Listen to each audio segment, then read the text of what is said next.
दीवाना आशिक माशूके प्रेमे निशाना अल्लाहुम्मा सल्ली अला मौलाना मुहम्मद व अला आले सय्यदना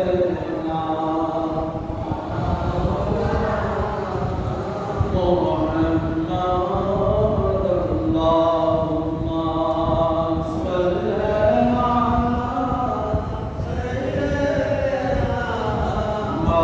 मौलाना मुहम्मद व अला आले सय्यदना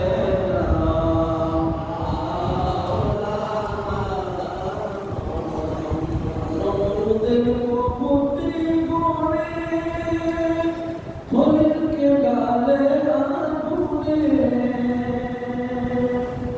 নমরুদের কুপুতি গুণে খলিলকে ডালে আগুনে রাখাদার ফুল বাগানে নিজের পানা রাখাদার ফুল বাগানে নিজের পানা আশিক মাশূকের প্রেমে এমনে নিশানা অতর মন বাচন সমান কথা দিন দিওয়ানা তোর মন বাচন সমান কথা দিন দিওয়ানা আশিক মাশূকের প্রেমে এমনে নিশানা আল্লাহুম্মা সাল্লি আলা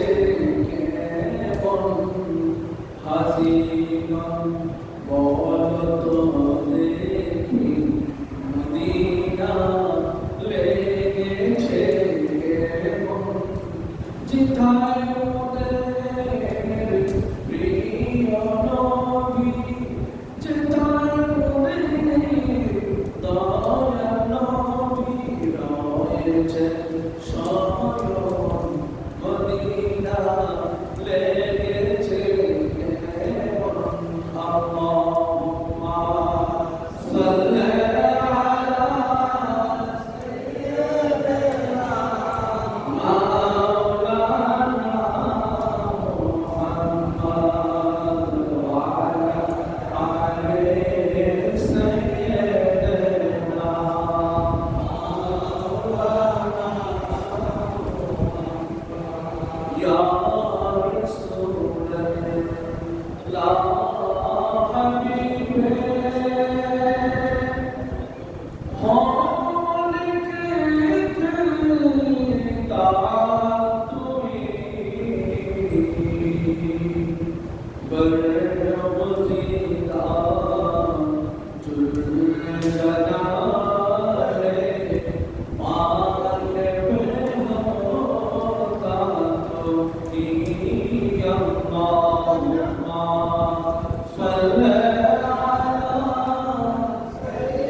हजूरत शेरे खुदा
অবশেষে মানুষ বেশে নবী করে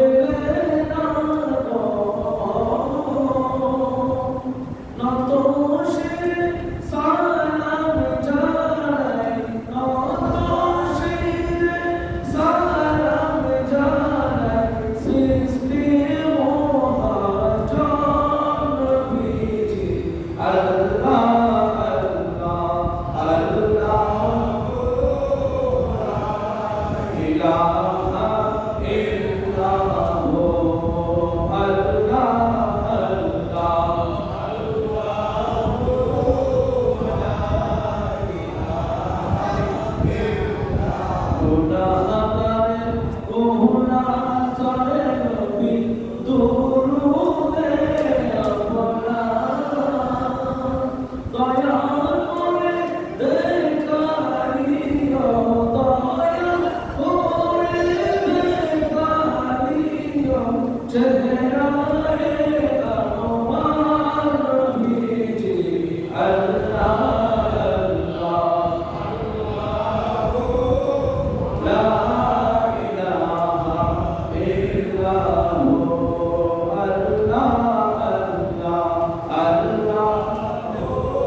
কখন মিলে না রে প্রেমের খেলা এসকের মামলা সবে জানে না এশক সারা আল্লাহর দিদার এশক সারা আল্লাহর দিদার কখন মিলে না রে প্রেমের খেলা এসকের মামলা সবে জানে না রসুল্লাহ খুদার সঙ্গে করেন খেলা প্রেম ছিল রসুল্লাহ খুদার সঙ্গে করেন খেলা উম্মতকে তোরানে ওয়ালা পাকে ওয়াফানা উম্মতকে তোরা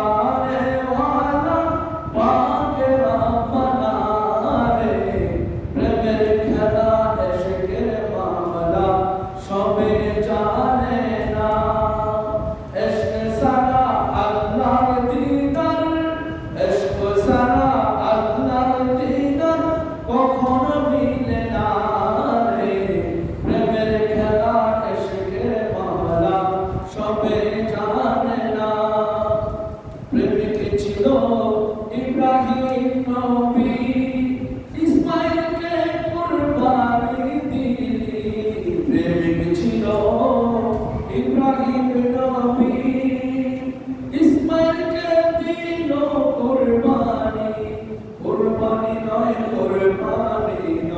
প্রেমের বাহানা, কুরবানি নয়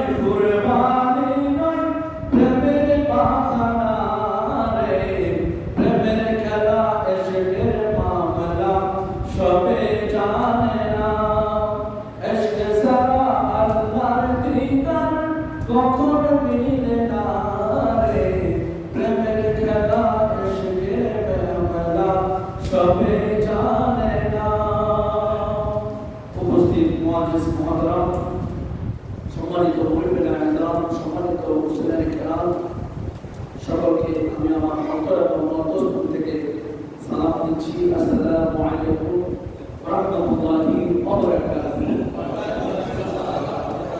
সর্বপ্রথম মহান আল্লাহ জাল্লা শানুহু আলিশান দরবারে লাখ কোটি শুকরিয়া জ্ঞাপন করছি যে আল্লাহ তাআলা আমাদের সকলকে জাগতিক আলাপ আয়ের উপেক্ষা করে মাহমুদের সঙ্গে সাক্ষাৎ করবার জন্য আল্লাহ তাআলা আমাদেরকে তৌফিক দান করেছেন। উচ্চ আওয়াজ বলি আলহামদুলিল্লাহ।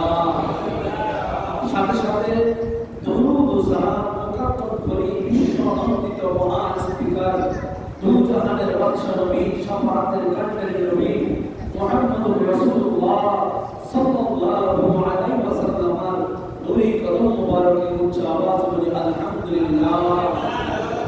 সমগ্র বিশ্বের ব্রহ্মাণ্ডে যে সকল হক্কানি আল্লাহর ওলিগণ পৃথিবীর জমিন থেকে পর্দা নিয়েছেন, সকল আউলিয়া কেরামের দরবারে জানাই সালাম, উচ্চ আওয়াজ বলি আলহামদুলিল্লাহ। আল্লাহর দরবারে আমার লাখ কোটি শুকরিয়া জানাই যে আল্লাহ তাআলা আমাদেরকে জিলহজ মাসের আজ দ্বিতীয় খুতবা, আজকে এই জিলহজ মাসের দ্বিতীয় খুতবার আলোকে কুরবানিকে সামনে রেখে আমাদেরকে আল্লাহর সান্নিধ্য অর্জন করবার জন্য আমরা যারা কুরবানি করার জন্য নিয়োগ করেছি, আল্লাহ তাআলা আমাদের সকলের এই প্রচেষ্টা, এই নিয়োগকে আল্লাহ তাআলা কবুল করুন। সকলে বলি আল্লাহুম্মা আমিন। আরো জোরে বলি আল্লাহুম্মা আমিন। আল্লাহ জাল্লা শানুহু পবিত্র কোরআনুল হাকীমের মধ্যে ইরশাদ করেছেন, ইন্না আ'তাইনাকাল কাউসার ফাসাল্লি লিরাব্বিকা ওয়ানহার। ইন্না আ'তাইনাকাল কাউসার ফাসাল্লি লিরাব্বিকা ওয়ানহার। হে আমার হাবিব, আপনি নামাজকে কায়েম করুন এবং আপনি কুরবানি করুন। আপনি কুরবানি করুন এবং নামাজ কায়েম করুন। অন্য আয়াতে আল্লাহ তাআলা বলেন, কুল ইন্না সালাতি ওয়া নুসুকি ওয়া মাহইয়ায়া ওয়া মামাতি লিল্লাহি রাব্বিল আলামিন। আল্লাহর হাবিব মুহাম্মদুর রাসূলুল্লাহ সাল্লাল্লাহু আলাইহি ওয়াসাল্লাম সর্বপ্রথম নবীজির উম্মতদের পক্ষ হয়ে আল্লাহর নবী কুরবানি করেছেন। বলি সুবহানাল্লাহ। সকল উম্মতের পক্ষ হয়ে নবীজি কি করেছেন? কুরবানি করেছেন। তারপর কে করেছেন? হযরত ইব্রাহিম আলাইহিস সালাম, ইসমাঈল আলাইহিস সালামকে। তারপর এই কুরবানিটুকু যে করেছেন, রাসূল কেন করেছেন উম্মতের জন্য? ইব্রাহিম আলাইহিস সালাম ইসমাঈলকে কেন করেছেন? এর হাকিকত কি? এর ব্যাখ্যা কি? এর বাতিন কি? এর জাহের অর্থ কি? এগুলো আমাদের জানা দরকার নাই? আছে নাকি নাই? কিছুক্ষণ আগে আমি একটা শেয়ার বললাম যে প্রেমিক ছিল ইব্রাহিম নবী ইসমাঈলকে কুরবানি দিতে। কুরবানি নয় প্রেমের বাহানা। তা কুরবানি নয় এই কুরবানি ছিল প্রেমের বাহানা। প্রেম কি? প্রেম হচ্ছে আমার আল্লাহর প্রতি বান্দার ভালোবাসা কতটুকু, কি পরিমাণ, এর গভীরতা কতটুকু, আল্লাহ তাআলা সেটাকে এক্সপেরিমেন্ট করেছেন। সুবহানাল্লাহ। সেটাকে পরীক্ষা নিরীক্ষা করছেন বান্দা কর্ম দিয়ে বান্দাকে পরীক্ষা নিরীক্ষা করছেন যে সমস্ত জাগতিক সকল কর্মকাণ্ড যত ধরনের কাজ হয়েছে সমস্ত কাজের মধ্য দিয়েও আমি আল্লাহকে আমার বান্দা কতটুকু রাজি করে, কতটুকু খুশি করে, আমাকে কতটুকু ডাকে, আমি সেটা পরীক্ষা করলাম। কিভাবে? হযরত ইব্রাহিম আলাইহিস সালামকে দেখেন, ইব্রাহিম আলাইহিস সালাম কখনো করতে পারে নাই যে এত বড় এক বিশাল পরীক্ষা আল্লাহ তাআলা তার কাছ থেকে নেবেন। আল্লাহ তাআলা ইব্রাহিম আলাইহিস সালামের কাছ থেকে যে এত মহান, এত বিশাল পরীক্ষা নেবে কখনো কল্পনা করতে পারেন নাই। কল্পনা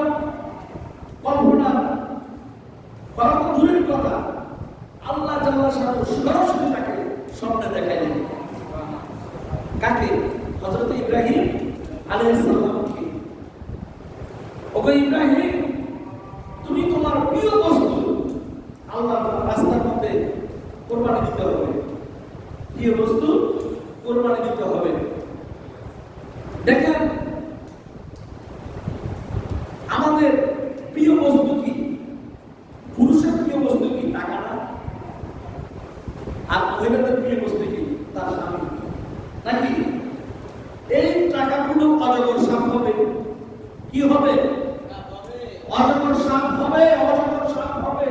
টাকা জাকাত দিলাম না, টাকা অজগর সাপ হবে। সম্পদ আছে, আমি কোরবানি দিলাম না, অজগর সাপ হয়ে আমাকে দংশন করতে থাকবে, কামড়াতে থাকবে। এই সাপ, এই টাকাগুলো, এই সম্পদ দিয়েছেন কে? আল্লাহ। আল্লাহ। এই সম্পদের পরিপূর্ণ জবাবদিহি করতে হবে আল্লাহর দরবারে, ঠিক কি না? সোনা আল্লাহ তাআলা সোনা জবাবদিহি করতে হবে আল্লাহর কাছে। আমার সম্পদ ছিল, আমি কোরবানি করলাম না।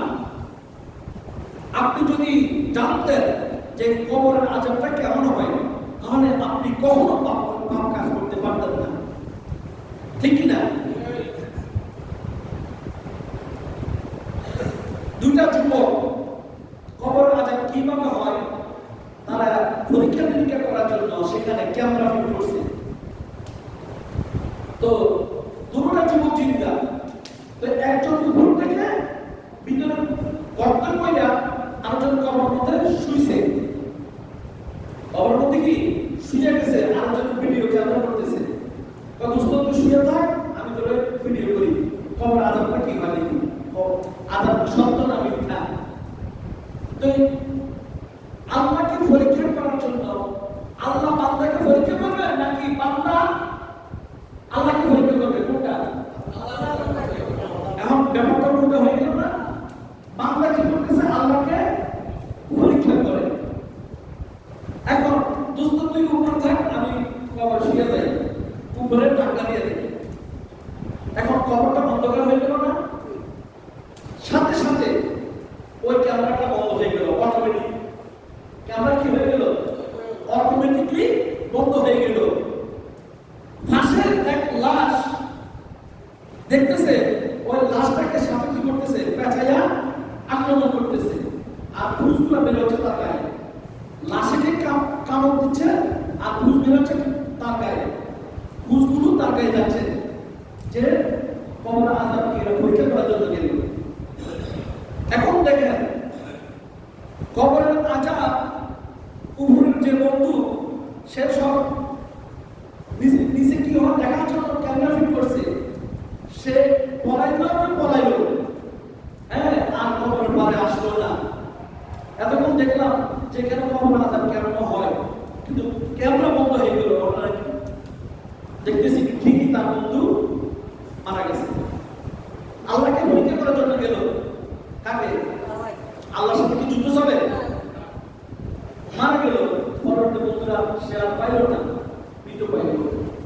তো দেখেন, আমাদের বাংলাদেশে কিছু কিছু আল্লাহ বান্দা এমন আছে, আল্লাহকে থ্রেট দেখায়, আল্লাহকে বিদ্যা বলে দেখায়, বলে নাউযুবিল্লাহ।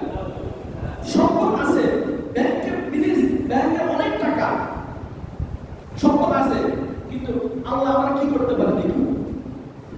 মানে আমি কোরবানি দিচ্ছি না, আমার তৌফিক আছে, আমার অ্যাবিলিটি আছে, আমি কোরবানি দিচ্ছি না, আল্লাহ কি করতে পারে দেখি, বলে নাউযুবিল্লাহ।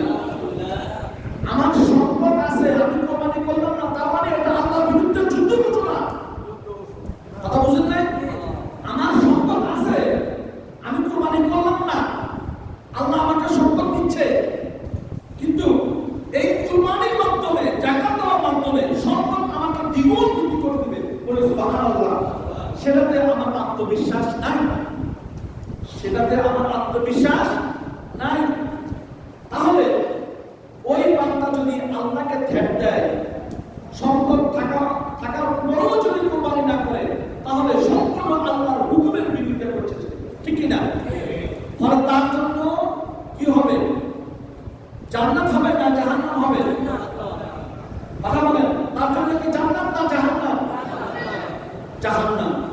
ইচ্ছাকৃতভাবে সব জ্ঞানে, সব মস্তিষ্কে, সব অন্তরকরণে, বিনা আলোচনায় তার কাছে সম্পদ ছিল, সে জানে, তার কাছে সম্পদ ছিল, সে জানে, কিন্তু সে কোরবানি ইচ্ছাকৃতভাবে করে না। আল্লাহ রাসূল সাল্লাল্লাহু আলাইহি ওয়াসাল্লাম বললেন, এই উম্মত যাতে ঈদগাহ মাঠে না যায়, এর আশার দরকার নাই। যার তৌফিক আছে কোরবানি করলো না, সেই ঈদগাহ মাঠে যাওয়ার দরকার নাই। এটা কে বলেছেন? আল্লাহর নবী মুহাম্মদুর রাসূলুল্লাহ সাল্লাল্লাহু আলাইহি ওয়াসাল্লাম। এই যে কোরবানি আমরা করছি না, আমাদের সম্পদ থাকা অবস্থা আমরা করছি না, কেন করি না? কেন আমরা করি না? আমরা কি আল্লাহর রাজামন্দি হাসিল করতে চাই না? হযরত ইব্রাহিম আলাইহিস সালাম তার প্রিয় বস্তু কে? হযরত ইসমাঈল আলাইহিস সালাম। তো আমার প্রিয় জিনিস আমার সম্পদ, আমার টাকা, নাকি আল্লাহ বিশেষ সম্পদ আমি যদি আল্লাহর রাহে ব্যয় না করি, কোরবানি করার মাধ্যমে যদি তাকওয়া অর্জন না করি, আল্লাহকে যদি আমি রাজি খুশি না করি, এই সম্পদ আল্লাহ কিছু আসবে যাবে না। এই সম্পদ কিছু হবে, বরং এই সম্পদ কি হবে? সাপে পরিণত হয়ে আপনাকে শেষ করবে। কবরের আযাব মেশকাত শরীফের মধ্যে এসেছে ৯৯টা সাপ। কয়টা সাপ? এক একটা সাপের দূরত্ব হচ্ছে আসমান থেকে জমিন পর্যন্ত, আসমান থেকে জমিন পর্যন্ত।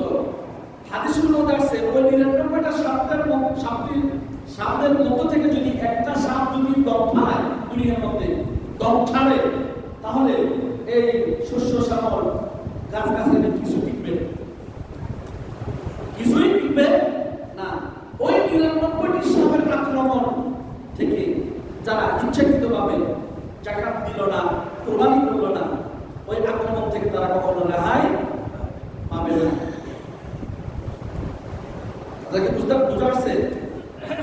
আপনার আল্লাহ তাআলা এমন সুন্দর ব্যবস্থা করে দিয়েছে, আপনি ঋণ করেন, আপনার ঋণ পরিশোধ করার সে তৌফিক আছে, আপনি কোরবানি করলেন না। এর জন্য আল্লাহর আদালতে আল্লাহর কাঠ করে আপনার দরবার দিতে হবে। কোরবানি দিলে মানুষ ফকির হয় না, যাকাত দিলে মানুষ ফকির হয় না। কোরবানি দিলে সম্পদ আল্লাহ তাআলা বৃদ্ধি করে দেয়, যাকাত দিলে আল্লাহ তাআলা সম্পদ দ্বিগুণ বাড়িয়ে দেয়। বলে সুবহানাল্লাহ। বরং সে আল্লাহ ধনীর কাতারে নিয়ে যাবে। আল্লাহ ধনী, কিন্তু বান্দাকে পরিপূর্ণ ধনী করে দিবে যদি বান্দার অন্তরটা যদি একমাত্র তাকওয়ার অন্তর থাকে, তাকওয়ার মন থাকে, যে আমি আল্লাহর ভয়ে কোরবানি দিচ্ছি। কার ভয়ে? আল্লাহর ভয়ে, আল্লাহর হুকুম, আল্লাহর সন্তুষ্টির জন্য, মানুষকে দেখানোর জন্য নয়, আল্লাহর সন্তুষ্টির জন্য আমি কোরবানি দিচ্ছি। দুস্থ খাওয়ার জন্য নয়, মানুষকে দেখানোর জন্য নয়, আমি একমাত্র আল্লাহর সন্তুষ্টির জন্য আমি কোরবানি দিচ্ছি। এটা হচ্ছে সচ্চা মন, এটা হচ্ছে তাকওয়ার মন। ওই তাকওয়া ভিত্তিক মন তৈরি করতে হবে, যাতে আমার আল্লাহ আমার প্রতি রাজি খুশি হয়। এই জন্য হযরত ইব্রাহিম আলাইহিস সালাম তার সন্তান ইসমাঈল আলাইহিস সালামকে জবাই করলেন। আল খালিলু ইয়ামুরুনি বিল কাতরে ওয়াল জালিলু ইয়ানহানি। যে ছুরি দিয়ে ইব্রাহিম আলাইহিস সালাম জবাই করতেছেন, পৌঁছাইছেন, ওই ছুরি নিজে বলতেছে, খলিল আমাকে কাটতে হুকুম করেন আর জলিল আমাকে নিষেধ করেন। ওই ছুরিটা বলতেছে যে খলিল আমাকে কাটতে হুকুম করেন, জলিল আমাকে নিষেধ করেন। আমি কোথায় যাব? কে? ছুরি থেকে কথা আসতেছে, জবান ছুরি থেকে কথা। কার যদি কথা বলে, ছুরি কি কথা বলবে না? হ্যাঁ, দেখেন আল্লাহর কুদরতি খেলা। এই ছুরি বলতেছে খলিল আমাকে কাটতে হুকুম করেন আর জলিল আল্লাহ আমাকে নিষেধ করেন। তার মানে এখানে বুঝতে হবে হযরত জিবরাইল আলাইহিস সালাম সিদরাতুল মুনতাহা থেকে জান্নাতে গেলেন। কোথায় গেলেন? জান্নাতে গেলেন এবং সেখান থেকে দুম্বা নিয়ে আসলেন। ছুরি মানে 2 ফুট ব্যবধান। কয় ফুট? 2 ফুট ব্যবধান। তাড়াতাড়ি হযরত জিবরাইল আলাইহিস সালাম সিদরাতুল মুনতাহা থেকে উড়াল দিয়া চলে আসলেন জান্নাত থেকে দুম্বা নিয়ে। সুবহানাল্লাহ। তাহলে বোঝা যায় জিবরাইল আলাইহিস সালামের কত গতি, কত দ্রুত সম্পূর্ণ গতি তার। আল্লামা ইবনে হাজার আসকালানি রাহমাতুল্লাহ আলাইহি বুখারীর ব্যাখ্যাপত্র ফুতুহুল বারীতে এবং আল্লামা আইনি বুখারীর ব্যাখ্যাপত্র শরহে বুখারীতে লেখেন, একবার হুজুর পাক সাল্লাল্লাহু আলাইহি ওয়াসাল্লাম জিবরাইল আলাইহিস সালামকে জিজ্ঞাসা করলেন, ও জিবরাইল, তুমি কি কখনো তোমার পরিপূর্ণ শক্তি কি প্রয়োগ করেছো? কে? আল্লাহর নবী জিবরাইল আলাইহিস সালামকে প্রশ্ন করলেন, ও জিবরাইল, তুমি কি কখনো তোমার পরিপূর্ণ শক্তি প্রয়োগ করছো তুমি? তিনি জবাব দিলেন, ইয়া রাসূলুল্লাহ, আমি 4 বার সমস্ত শক্তি আমি প্রয়োগ করেছি। সুবহানাল্লাহ। কয়বার? ইয়া রাসূলুল্লাহ, সমস্ত শক্তি আমি 4 বার প্রয়োগ করেছি। কি? প্রথমবার হযরত ইব্রাহিম আলাইহিস সালামকে যখন মিনজিনিকে রেখে প্রজ্বলিত অগ্নিকুণ্ডের মধ্যে নিক্ষেপ করার জন্য যখন প্রস্তুত করা হচ্ছে, তখন সেই আগুন, প্রজ্বলিত আগুনের শিখা আকাশের মধ্যে ঝুড়ি অবস্থায় ইব্রাহিম আলাইহিস সালাম যখন আগুনের মধ্যে পড়ে যাচ্ছে, ইব্রাহিম আলাইহিস সালাম যখন এই প্রজ্বলিত আগুনের মধ্যে পড়ে যাচ্ছে, তখন হযরত জিবরাইল আলাইহিস সালাম বলেছে, আমি সিদরাতুল মুনতাহা থেকে উড়াল দিয়ে ইব্রাহিম আলাইহিস সালামের কাছে চলে আসলাম। ইয়া রাসূলুল্লাহ, আমি সিদরাতুল মুনতাহা ছিলাম, সেখান থেকে উড়াল দিয়ে আমি চলে আসলাম ইব্রাহিম আলাইহিস সালামের কাছে। কোথায় আসলাম? ইব্রাহিম আলাইহিস সালামের কাছে। আল্লাহ বলেন, জিবরাইল, আমার খলিল, আমার বন্ধু আগুনে চলে যাচ্ছে, আগুনে অগ্নিকুণ্ডে পড়ে যাবে, তুমি তাড়াতাড়ি যাও। সাথে সাথে জিবরাইল আলাইহিস সালাম, আল্লাহ বলার সাথে সাথে জিবরাইল আলাইহিস সালাম ইব্রাহিমের কাছে চলে আসলেন আর সেই আগুনকে ফুল বাগানে পরিণত করে দিলেন। বলে সুবহানাল্লাহ। এখন জিতলোকে, এটা তো প্রেম, জিতলোকে ইব্রাহিম আলাইহিস সালাম, জিতলোকে ইব্রাহিম আলাইহিস সালাম। কেননা নমরুদের কাছে সে আত্মসমর্পণ করে নাই, করছে ইব্রাহিম আলাইহিস সালাম আত্মসমর্পণ করছে কার কাছে? আল্লাহর কাছে। এই মাথা কার জন্য? আল্লাহর জন্য। ইব্রাহিম আলাইহিস সালামের এরাদা ছিল, আমি আমার মওলাকে হাসিল করব, আমি আমার মওলার সান্নিধ্য অর্জন করব। হ্যাঁ, আল্লাহ বলেন, হে জিবরাইল, যাও আমার বন্ধুকে তুমি আগুন থেকে বাঁচাও। জিবরাইল আলাইহিস সালাম বলতেছে, ইয়া রাসূলুল্লাহ, সিদরাতুল মুনতাহা থেকে আমি উড়াল দিলাম, উড়াল দিয়ে এসে আমি আগুনকে ফুল বাগান বানাই দিলাম। আগুনকে ফুল বাগান বানাই দিয়া আমি ইব্রাহিম আলাইহিস সালামকে রক্ষা করলাম। বলি সুবহানাল্লাহ। রক্ষা করেছেন কে? আল্লাহ। উসিলা কে? হযরত জিবরাইল আলাইহিস সালাম। তারপর ইয়া রাসূলুল্লাহ, আমি দ্বিতীয়বার শক্তি প্রয়োগ করেছি। আমি যখন সিদরাতুল মুনতাহা ছিলাম, ছুরি হযরত ইসমাঈল আলাইহিস সালামের দিকে যখন আসছিল, যখন ছুরি ইসমাঈল আলাইহিস সালাম থেকে আসছিল, 2 ফুট দূরত্বের ব্যবধান, 2 ফুট দূরত্বের ব্যবধান, এবং সেই 2 ফুট অতিক্রম করার আগে আমি, ইয়া রাসূলুল্লাহ, আমি জান্নাত থেকে 2টা দুম্বা নিয়ে এসেছি। বলি সুবহানাল্লাহ। কত? 2 ফুট দূরত্বের ব্যবধানে আমি জান্নাত থেকে 2টা দুম্বা নিয়ে ছুরির মধ্যে দিয়েছি, ছুরির নিচে দিয়েছি। দুম্বা কুরবানি হয়ে গেল, কিন্তু ইসমাঈল আলাইহিস সালাম কুরবানি হলো না। বলি সুবহানাল্লাহ। তারপর তৃতীয়বার শক্তি প্রয়োগ করেছি। ইয়া রাসূলুল্লাহ, হযরত ইউসুফ আলাইহিস সালামকে কূপে নিক্ষেপ করা হচ্ছিল। তার বাবা ইউসুফ আলাইহিস সালামকে যে কাপড় পরিয়ে দেওয়া হলো ওই কাপড়গুলো খুলে ফেললো এবং হাতের মধ্যে যে খাদ্য দেওয়া হলো প্রথমে ওই খাদ্যগুলো হাত থেকে ফেলে দিল আর ইউসুফ আলাইহিস সালামকে তার বাম হাতের মধ্যে এই রশি দিয়ে বেঁধে কূপের মধ্যে নিক্ষেপ করলো। হ্যাঁ, যখন কূপের মধ্যে নিক্ষেপ করলো আর ইউসুফ আলাইহিস সালামের আরেক ভাই আর ওই রশিটাকে ছুরি দিয়া কাটতেছে।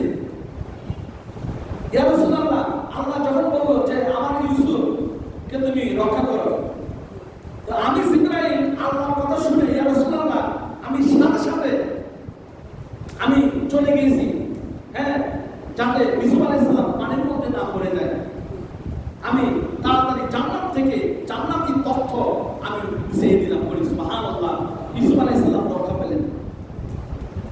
ইউসুফ আলাইহিস সালাম রক্ষা পেলেন।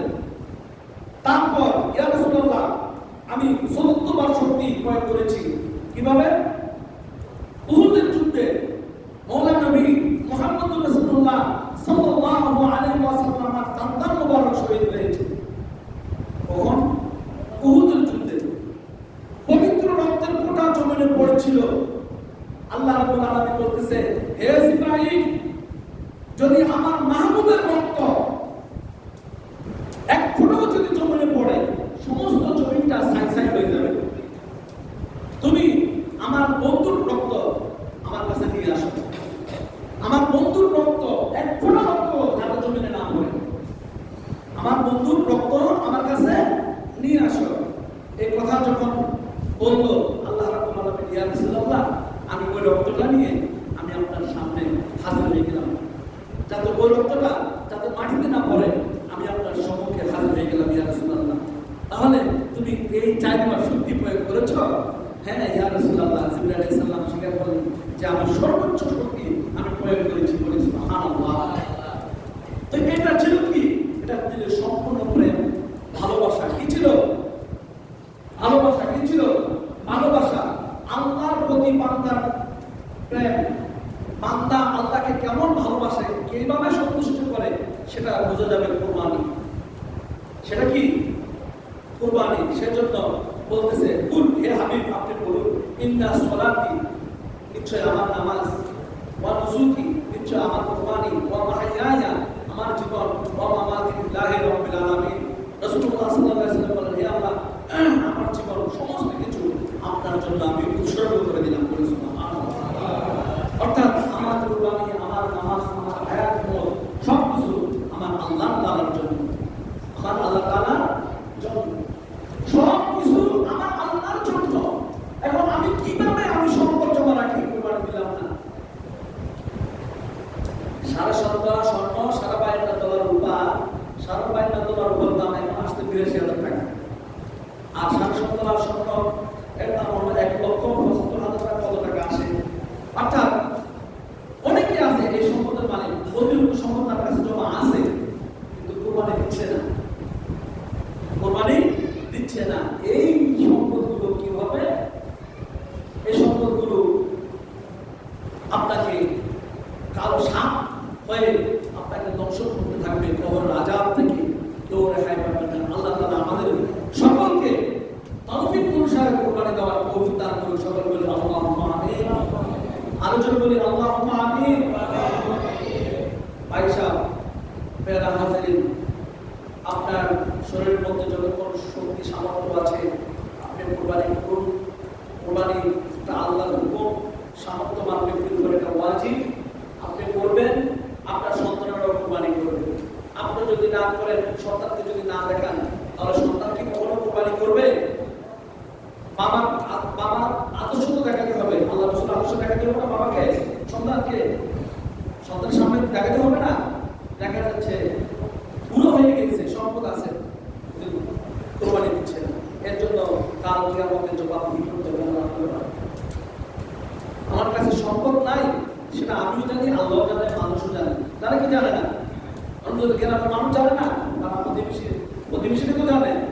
কিন্তু আমার কাছে যে সম্পদ আছে সেটা কি আল্লাহ জানে না? আমি প্রতিবেশীর কাছ থেকে কুফর করলাম, কিন্তু আল্লাহকে তো ফাঁকি দেওয়া যাবে না। বলেন, আল্লাহকে ফাঁকি দেওয়া যাবে? আল্লাহকে কখনো ফাঁকি দেওয়া যাবে না। আর এই সম্পদ আমার জন্য কাল হয়ে দাঁড়াবে। ইচ্ছাকৃতভাবে যদি আমি জাকাত না দেই, কোরবানি না করি, আল্লাহর দরবারে আমার জবাবদিহি করতে হবে। কোরবানি করলে কত সওয়াব, কত নেকি, একটা ফসলে এক নেকি, একটা ফসলে এক নেকি, একটা ফসল পায় নাকি এক নেকি। তাহলে এই নেকি থেকে আমরা কেন বঞ্চিত হব? আমাদেরকে কোরবানি করা অভ্যস্ত করতে হবে, আমাদেরকে এটা কোরবানি করতে হবে, কোরবানি করার অভ্যাসে পরিণত করতে হবে। আল্লাহ তাআলা আমাদের সকলকে তৌফিক দান করুন, যাতে আমরা আগামী বছর মন ভরে আল্লাহর হুকুম, আল্লাহকে সন্তুষ্টির জন্য যাতে আমরা কোরবানি দিতে পারি, আল্লাহ সেই তৌফিক আমাদেরকে দান করুন। সকলকে আপনাদের কাছে একটি আরজ থাকবে।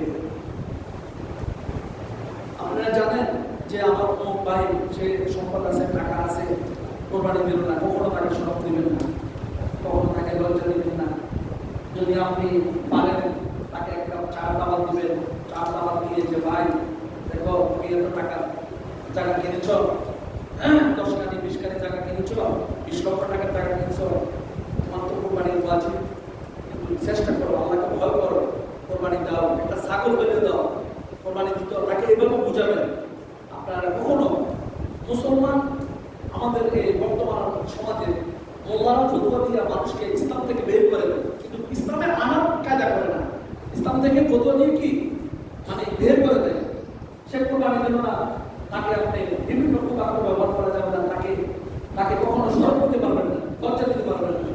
সে কোরবানি দেয় নাই, এটা আল্লাহ বুঝবে। কে বুঝবে? সে কোরবানি দেয় নাই, তার হিসাব কিতাব করবে কে? আল্লাহ। আমার সেটা দায়িত্ব না। আমার দায়িত্ব? আপনার দায়িত্ব? হ্যাঁ না, তাকে আপনার দায়িত্ব হচ্ছে তাকে বুঝানো যে ভাই তোমার তো সম্পদ আছে, তুমি আল্লাহর রাস্তায় কোরবানি দাও। তাকে বুঝাবেন, চায়ের দাওয়াত দিবেন, কফির দাওয়াত দিবেন, তাকে নীরবে নিবৃত্তে তাকে বোঝানোর চেষ্টা করবেন। কিন্তু দিবালোকে মানুষের সামনে দোকানপাটে তাকে কখনো স্মরণ দিবেন না। এতে আমার আল্লাহ নারাজ হয়। আমার আল্লাহ কি হয়? নারাজ হয়। তেমনি ভাবে একজন মানুষ মারা গেল, মানুষ মারা যাওয়ার পরে তার বিপদ, তার বিরুদ্ধে বিভিন্ন ভুল কথা, এগুলো বলা যাবে না। সে অপরাধ করছে, হিসাব নেবে কে? আল্লাহ। আমি হিসাব নেব না। হিসাবের মালিক কে? আল্লাহ। সম্পদ দেওয়ার মালিক কে? আল্লাহ। আল্লাহ তাআলা হিসাব নেবে। তো সুতরাং আমরা যখন সমাজে বাস করি, আমরা কাউকে ছোট করবো না, কাউকে খাটো করবো না। সবাই মানুষ, সবাই কি এটা জানতে হবে যে আমরা মানুষ। আমরা কি মানুষ। আমি যেরকম মানুষ, আর একটা মানুষকে কখনো লজ্জা দেওয়া যাবে না। তাকে সুন্দর মতো বুঝাবেন, ভালো ভাষা দিয়ে বুঝাবেন, ভালো কথা দিয়ে বুঝাবেন, আদর্শ দিয়ে বুঝাবেন। তার মধ্যে যাতে কোরবানি করার স্পিরিট জাগে, তার ভিতরে যাতে কোরবানি করার ঢেউ জাগে, তার ভিতরে যাতে কোরবানি করার জোয়ার পয়দা হয়, এইভাবে তাকে আপনি বুঝাবেন। তাকে কখনো ইনসাল্ট করা যাবে না, অপমান করা যাবে না, অপদস্থ করা যাবে না। আল্লাহ তাআলা আমাদের সকলকে আমল গুলো করার তৌফিক দান করুন। সকলে বলি আল্লাহুম্মা আমিন। আল্লাহুম্মা সাল্লি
একটা লাকড়ি যখন আপনি আগুনে দিবেন, ওই লাকড়ি জ্বলবে না লাকড়ি জায়গায় থাকবে, লাকড়ি জ্বলে পড়ে ছাই হবে না? যদি আপনি জ্বলন্ত আগুনের একটা লাকড়িতে বা একটা কাগজ বানান, কাগজটা জ্বলে যাবে না? ঠিক হিংসা আমাদের কেবল এইভাবে নষ্ট করে ফেলে। হিংসা লাকড়ি যেভাবে আগুনের দেহ হয়ে যায়, ধ্বংস হয়ে যায়, জলে ছাই হয়ে যায়, ঠিক হিংসার কারণে আমাদের হজ, আমাদের পূজা, আমাদের কোরবানি, আমাদের মন্দির যা কিছু আমল হয়েছে সমস্ত আমল এইভাবে নষ্ট হয়ে যায় যদি আমাদের মধ্যে কি থাকে? হিংসা। ধরেন আপনার সমাজে একজনকে অন্য সমাজে পুরস্কৃত করলো, এটা কি আমার গর্ব না? আমার আনন্দ না? একজন ভাই গজল গাইল, ধরেন আপনার সমাজে একজন ভাই গজল গাইল, এটা কি আমার খুশির বিষয় না? কারণ আমি যদি সে কেন গজল গাইল আমি গাইতে পারলাম না, এটা হিংসা করা যাবে? আমার গৌরব, এটা আমার অহংকার। আমার ভাই, আমার চাচা, আমার জ্যাঠা, আমার ছেলে বা আমার আত্মীয় স্বজন অমুক জায়গা থেকে একটা গজল গাইলো, বা একটা নাচ গাইলো, এটা কি আমাদের সমাজের গৌরব, তাই না? এটা নিয়ে হিংসা বিদ্বেষ কখনো করা যাবে না, এমন মধ্যে নষ্ট হয়ে যাবে। আল্লাহকে কি বুঝ দিব আমরা আমাদের মধ্যে যদি হিংসা বিদ্বেষ না থাকে? সুতরাং হিংসা বিদ্বেষ পরিহার করে আল্লাহ তাআলা রেজামন্দি যাতে আমরা হাসিল করতে পারি কোরবানির মাধ্যমে, আত্মত্যাগের মাধ্যমে যাতে আল্লাহকে আমরা আত্মউপলব্ধি করার মাধ্যমে যদি আল্লাহকে আমরা অর্জন করতে পারি, তাহলে আমাদের এই কালো পার ওই কালো পার, দুই কালে কি তারা পার হয়ে যাবে। আল্লাহ তাআলা আমাদেরকে হিংসা মুক্ত ইবাদত বন্দেগী করার তৌফিক দান করুন। সকল বলে আল্লাহুম্মা আমিন। আগামীকাল ঈদের জামাত কয়টায় হবে আমাদের যদি বলেন? 7টা না?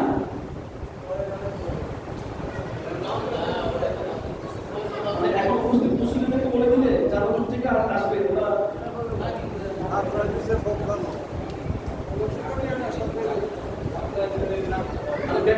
অনেক জায়গায় 7টা করে বলছে।